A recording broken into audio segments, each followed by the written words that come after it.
Well,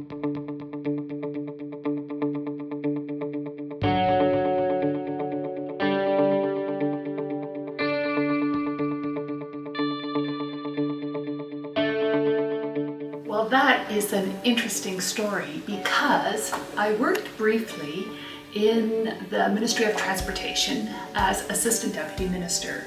And from there, I went to work at Canadian Airlines, where I ran their Toronto Reservation Center. And from there, I went to the CIBC, where I ran their largest call centers in Toronto and Montreal, and their two largest currency centers.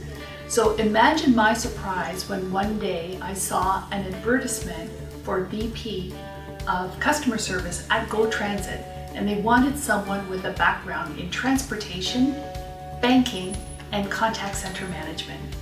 They might as well have had my name on that ad.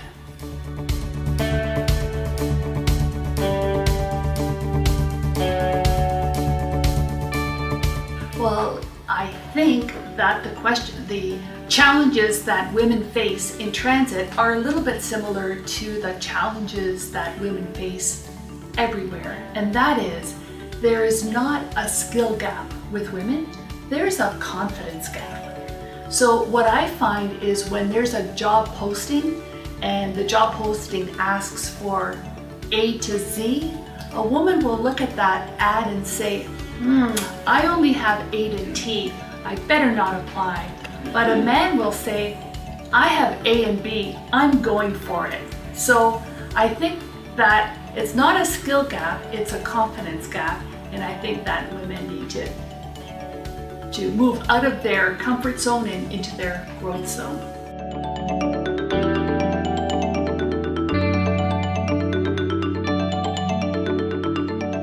My first CUTA conference was in Saskatoon, and what struck me the most was how sharing everyone was.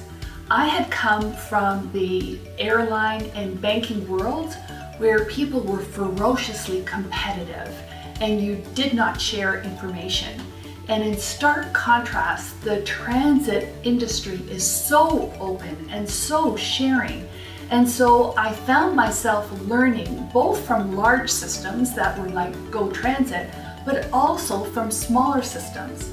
In fact, I still remember a very innovative program that Edmonton Transit had done with their local library for Literacy Week, and I wanted to come right home and copy the same thing for GO Transit. So we're all learning from each other at those conferences, and they are invaluable for that.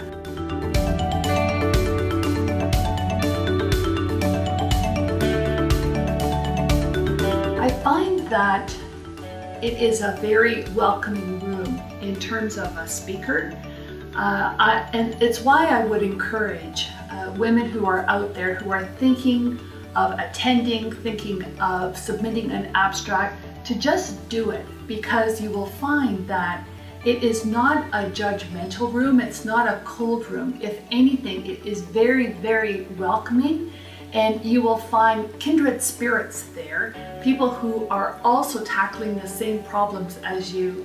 It is a fantastic way to grow your network and grow your knowledge of this industry.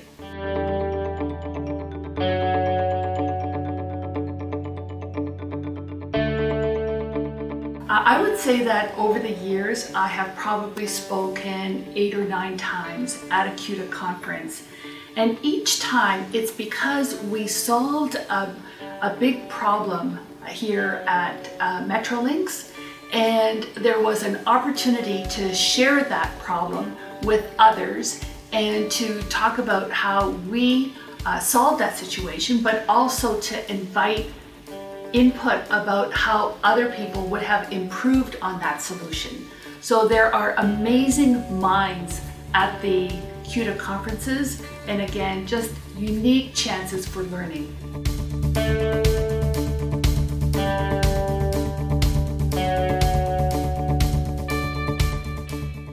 I think it's very important that more women are visible in the transit agency and that we step up into positions of leadership, and that includes speaking at conferences. I look around, I see so many women who are wonderful subject matter experts, and I would really encourage them to step forward and share that knowledge so that they in turn can influence and inspire others coming after them.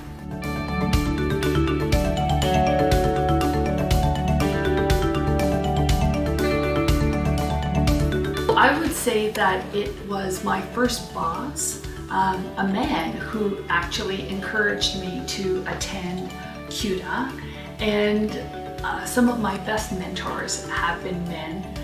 Again, I think it's not so much a question of gender as it is of encouraging talent wherever we see it to step forward and share that experience and that knowledge with others.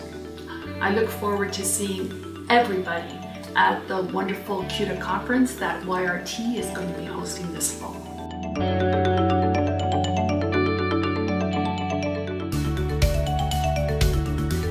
I would encourage all women who are aspiring to higher positions to run towards their fear instead of away from it. So many times, and by that I don't mean jumping into a swimming pool where there's no water, but what I mean by that is that sometimes women will decline an opportunity out of nervousness or out of fear. Again, I would say run towards that opportunity, be in your growth zone, and you'll find it's a good experience.